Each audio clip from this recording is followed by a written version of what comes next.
Assalamualaikum warahmatullahi wabarakatuh. Shalom, Om Swastiastu, Namo Buddhaya, salam kebajikan bagi kita semua. Kali ini kelompok 4 akan membahas identifikasi stok ikan tuna. Eits, kenalan dulu yuk sama presentator kita.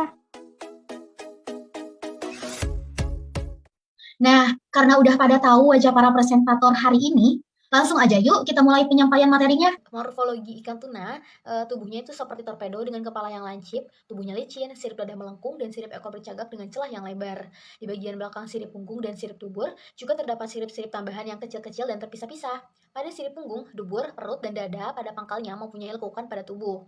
Lalu, ada metode identifikasi pengkajian stok ikan tuna. Yang pertama ada metode morfometrik. Nah, karakter morfometrik ikan tuna dapat memberikan informasi tentang pola pertumbuhan, populasi, dan sebaran ikan, sehingga dapat mengidentifikasi keberadaan stok ikan. Nah, berikut merupakan gambar karakter morfometrik ikan tuna yang diukur, meliputi panjang baku atau PB, panjang kepala atau PK, panjang sirip dorsal pertama atau PD1, panjang sirip dorsal kedua atau PD2, panjang sirip pektoral atau PP, tinggi badan atau TB, jarak sirip dorsal pertama atau JD1, jarak sirip dorsal kedua atau JD2, dan jarak sirip anal atau JA. Lalu analisis data morfometrik terdiri dari 3 langkah. Yang pertama, kelas ukuran ikan. Dilakukan dengan memisahkan kelas berdasarkan panjang dengan tidak membedakan jenis kelamin. Lalu kelasnya diukur ditentukan berdasarkan banyaknya kelas dengan rumus K sama dengan 1 ditambah 3,322 log N, di mana N merupakan jumlah tangkapan ikan, dan 2 besarnya kelas yang merupakan panjang maksimal dikurangi panjang minimal dibagi dengan banyaknya kelas. Lalu hasilnya disajikan dalam grafik frekuensi distribusi ukuran panjang ikan. Yang kedua yaitu ada sebaran karakteristik morfometrik. Sebaran karakter morfometrik ikan tuna dianalisis dengan menggunakan analisis komponen utama atau principal komponen analisis. Dan yang ketiga ada asosiasi ikan tuna, di mana ikan tuna dilihat dari jenis tuna yang tertangkap serta daerah penangkapannya. Nah, yang kedua dikelompokkan berdasarkan indeks similaritas Bray-Curtis berdasarkan Bengen 2000, pengelompokan secara hierarki berdasarkan similaritas dianalisis menggunakan analisis kelompok atau cluster analisis, lalu disajikan dalam bentuk dendrogram. Oke, selanjutnya metode morfologi dalam penelitian Wiatara 2019 mengenai analisis dalam varian bentuk otolit ikan tuna. Perlu diketahui bahwasanya analisis bentuk otolit ini telah terbukti sebagai teknik yang efisien dalam hal biaya maupun waktu. Komposisi utama dalam otolit ini adalah kalsium karbonat yang umumnya berbentuk aroganit. Pada metode penelitian ini terbagi menjadi 3 bagian, yaitu yang pertama koleksi dan seleksi sampel otolit yellowfin tuna. Kemudian yang kedua itu proses pengambilan gambar dan penyusunan data otolit di lab otolit lokal riset perikanan tuna. Dan yang terakhir itu penggunaan perangkat lunak ShapeAir.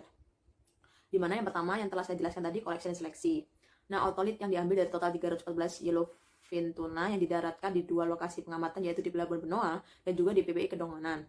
Di mana hasilnya dari 314 itu hanya terdapat 147 otolit utuh yang dapat dianalisa. Sisanya tidak dapat dilakukan analisa karena telah mengalami patah-patah, sebagian ataupun keseluruhan, sehingga harus dikeluarkan untuk tetap menjaga integritas bentuk otolit yang akan dianalisis.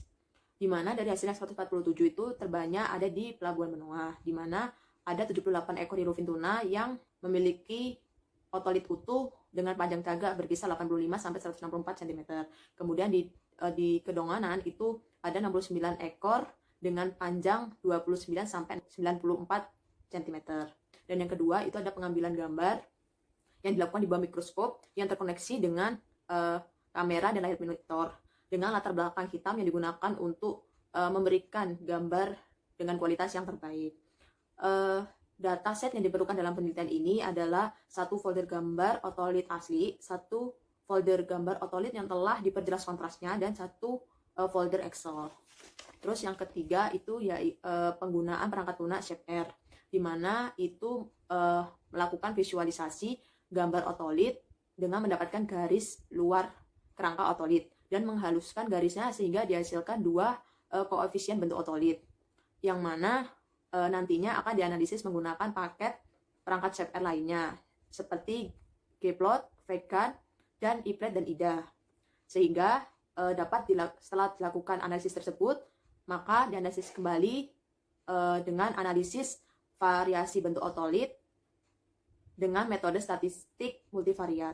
Next, hasil analisis menunjukkan bahwa parameter ukuran otolit di 2 lokasi pengamatan, yaitu Pelabuhan Benoa dan juga di Pangkalan Pendaratan Ikan PPI Kedonganan, itu memiliki ukuran berbeda, di mana di Benoa itu memiliki ukuran yang lebih panjang daripada di Kedonganan. Hal ini dikarenakan distribusi dari ikan yang mati, yaitu yellowfin tuna, itu memiliki ukuran panjang ikan yang tidak merata, sehingga berpengaruh terhadap suatu populasi yang berbeda juga. Selain itu faktor lain seperti masa pertumbuhan, kemudian ketersediaan makanan, genetik, deposit protein, dan faktor lingkungan seperti dari suhu, salinitas itu juga berpengaruh terhadap variasi bentuk dan pertumbuhan dari otolit tersebut. Sehingga kesimpulan yang dapat diambil dari penelitian tersebut menunjukkan bahwa otolit itu memiliki peranan penting dalam kajian stok, sehingga dalam pengelolaan dan manajemen sumber daya perikanan itu dapat dikelola dan diatur secara berkelanjutan. Next.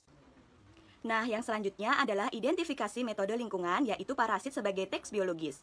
Parasit dapat menyebar di dalam satu stok ikan secara merata, sehingga jenis, kelimpahan, dan karakter morfometrik dari parasit merupakan tanda pengenal bagi stok ikan. Dalam penelitian parasit sebagai teks biologis oleh Yani dan Susaniati tahun 2017, dapat menggunakan metode deskriptif, yaitu dengan pengambilan sampel ikan tuna secara acak. Kemudian diambil bagian organ dalam ikan untuk diperiksa dan diberi larutan fisiologis, dan selanjutnya diperiksa secara visual dengan menggunakan mikroskop stereo. Parasit yang diperoleh dikumpulkan dan dibersihkan dari debris-debris yang melekat dan selanjutnya difiksasi pada alkohol 70%. Berikut adalah gambar parasit pada ikan tuna. Kemudian, berdasarkan hasil penelitian, parasit yang ditemukan pada ikan tuna yaitu parasit Anisakis spp. Parasit ini menginfeksi organ tubuh bagian dalam dari ikan tuna. Antara 90% hingga 98% dari larva anisakis terletak dalam rongga perut, yaitu di usus dan juga hati. Berdasarkan identifikasi secara morfologi, parasit Anisakis spp yang menginfeksi ikan tuna adalah parasit Anisakis tipe 1 yang ditandai dengan adanya ventriculus, buring tooth pada bagian ujung anterior, dan mukron pada ujung posterior. Bagian ventriculus parasit Anisakis tampak memanjang dan seperti bintik putih seperti pada gambar di samping. Dari 30 ekor ikan tuna yang diamati, ada 4 ekor diantaranya yang positif terinfeksi larva Anisakis spp. Distribusi infeksi yang terjadi paling besar pada organ usus sebanyak 4 larva. Keberadaan Anisakis spp dalam tubuh ikan dipengaruhi oleh beberapa faktor, yaitu umur ikan, panjang ikan, dan letak geografik. Serangan parasit ini lebih sering terjadi pada ikan-ikan dewasa karena mengakumulasi lebih banyak parasit. Jadi, banyaknya parasit Anisakis spp pada ikan tuna menjadikan parasit ini berpotensi sebagai penanda atau biological tags, serta dapat menganalisis populasi jenis ikan. Untuk studi kasus dari metode genetik analisisnya sendiri, kami mengambil dari penelitian yang berjudul Variasi Genetik Ikan Tuna Sirip Kuning, Tunus albacares, dengan analisis elektroforesis alozim dan mtDNA yang dilakukan oleh Permana et al. 2007.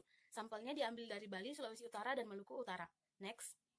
Sampel yang dipergunakan untuk analisis alozim adalah otot daging, liver, jantung, dan mata. Sedangkan untuk analisis mtDNA menggunakan ekstraksi dari jaringan otot daging.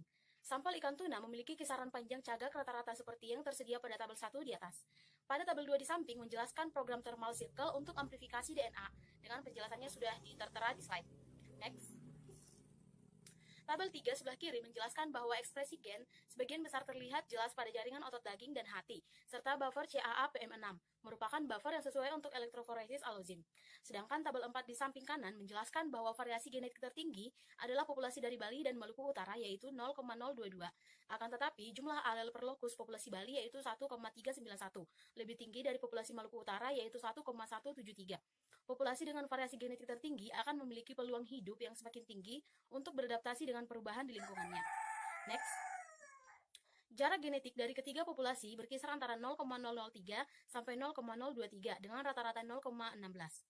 Hal ini menunjukkan bahwa ikan tuna mempunyai migrasi yang cukup luas, sedangkan Bali mempunyai jarak genetik berkisar 0,023.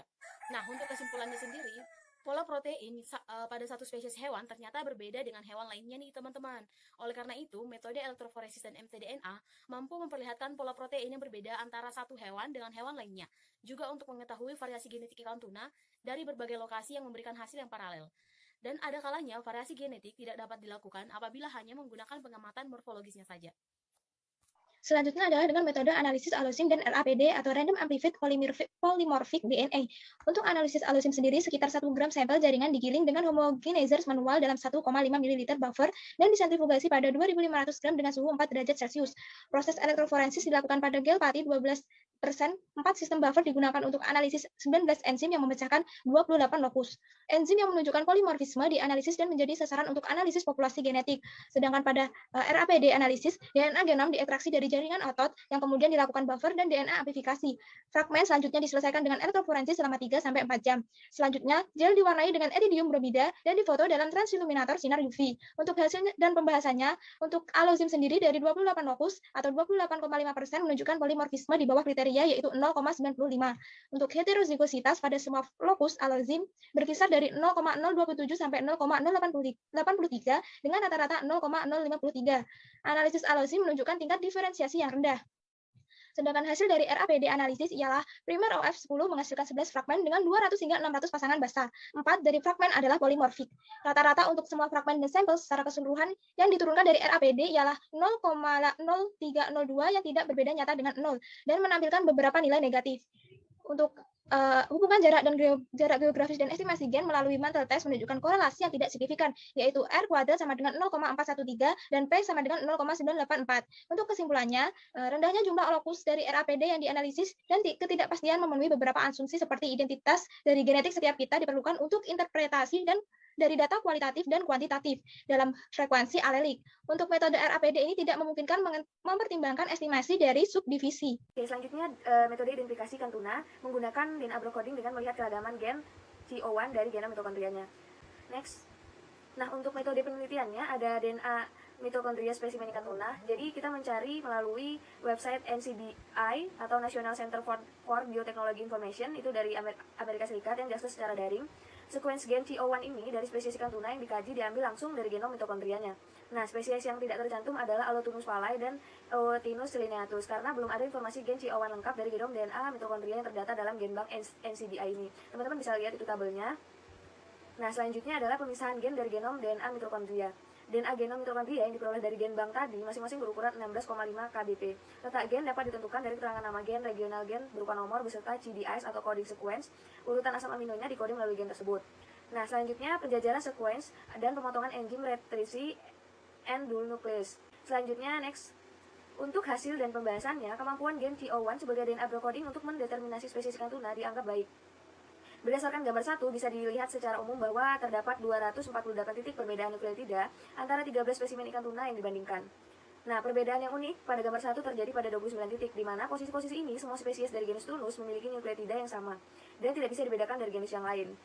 Titik-titiknya teman-teman bisa lihat pada gambarnya. Kemudian yang penanda lainnya pada gambar 1, posisi nukleotida nomor 54 mencirikan keunikan spesies tuna bluefin dengan adanya nukleotida sitosin, kecuali Tunus matsoi yang memiliki nukleotida adenin, sedangkan dua kelompok lainnya seragam memiliki nukleotida tinin. Kelompok ikan tuna di luar kelompok tuna bluefin dan kelompok tuna yellowfin memiliki banyak keragaman. Keseragaman ini dimaksudnya memiliki satu jenis nukleotida pada beberapa posisi tertentu yang dapat dibedakan dengan dua kelompok lainnya. Nukleotida yang spesifik berbeda pada ikan tuna jenis lain dalam penelitian yang terdapat pada posisi 33 pada gambar 1. Next. Nah, sebagai perangkat untuk identifikasi, gen CO1 harus bisa membedakan semua spesies ikan tuna. Dalam tabel 2 telah dibandingkan sekuen gen CO1 dari semua spesimen. Hasilnya menyatakan bahwa semua spesimen memiliki perbedaan kecuali pada dua spesimen, yaitu Tunus orientalis dan Tunus tinus. Hal ini diketahui karena kedua sekuens ini identik tingkat kesamaannya 100%. Tingkat kesamaan antara semua spesimen tuna bluefin berkisar antara 98,3 sampai 100%, tingkat kesamaan antara spesies tuna yellowfin berkisar 98 sampai 99,5%. Tingkat kesamaan antara spesies tuna lain berkisar antara 90,7 sampai 97,4%. Next. Nah, untuk kesimpulannya dapat disimpulkan bahwa berdasarkan perbandingan sekuens gen CO1 pada kelompok ikan tuna bluefin 5 spesies, kelompok ikan tuna yellowfin 3 spesies, dan kelompok ikan tuna jenis lainnya 5 spesies, dapat disimpulkan gen ini bisa digunakan untuk membedakan 11 dari 13 spesies. Jadi, spesies Tunus orientalis dan Tunus tinus yang memiliki variasi sekuens yang identik sehingga dibutuhkan lagi gen lain untuk identifikasi. Gen CO1 ini memiliki variasi unik yang bisa membedakan genus Tunus dengan genus lainnya. Gen ini juga memiliki keseragaman nukleotida di beberapa situs untuk kelompok ikan tuna jenis lain. Jadi lebih mudah menggunakan gen ini untuk mengidentifikasi dan dibandingkan dengan ikan lainnya. Adanya perbedaan untuk 11 dari 13 spesies yang dibandingkan memberikan indikasi bahwa penggunaan sekuens gen CO1 sudah cukup baik untuk digunakan sebagai DNA brocoding ikan tuna. Demikian materi yang kami sampaikan, berikut adalah referensi yang kami gunakan. Sekian dari kami, terima kasih. Wassalamualaikum warahmatullahi wabarakatuh. Hai. Halo. Selain itu ada definisi pengkajian stok, ada identifikasi sebaran ikan tuna. Yang ketiga itu ada model dan metode pengkajian stoknya. Gimana? Bertahan hidup benar, benar. Bertahan hidup. Kurang kelas, Il. Kelas, gerah, jelas. Yang penting teman-teman bisa ngeliat, kamu baca yang ada tulisannya aja gitu.